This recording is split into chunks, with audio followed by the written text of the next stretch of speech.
My dearest Alana, from the moment I first laid eyes on you, I knew something about you was different and special. When we first started dating, the strangest thing happened. Life began to make sense. It's as though your very presence cleaned the mess from my head. It was also within that moment that I instantly knew that the woman that God had chose for me and blessed me with had been right under my nose for 2 years prior.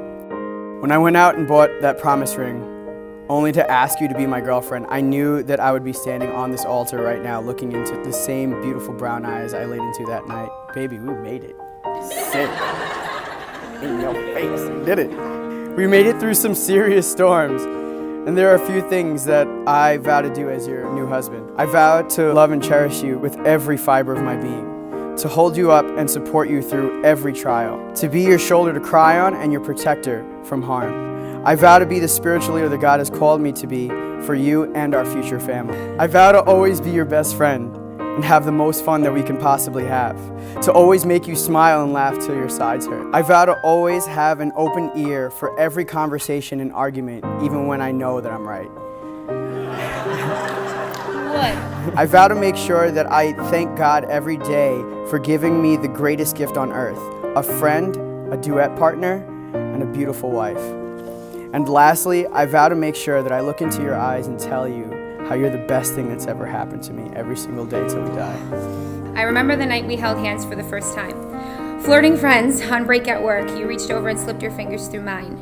When I asked what was going on, you smiled and said, "I don't know, it just feels right." In you I have a friend, a love, and a partner that has always walked beside me over every hill and through every valley. You have grown with me in the faith, and our love story is a testimony of how God can create beauty from ashes.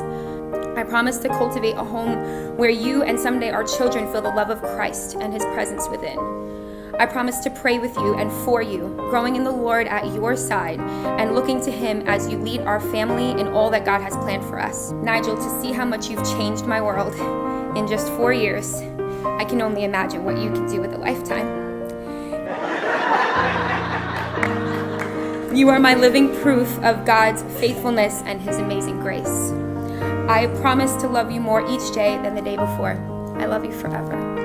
By the authority given to me as an ordained minister in the Church of God and by the laws of New York State, I now pronounce that you are husband and wife. You may kiss your bride. And I'm dancing on to your heartbeat.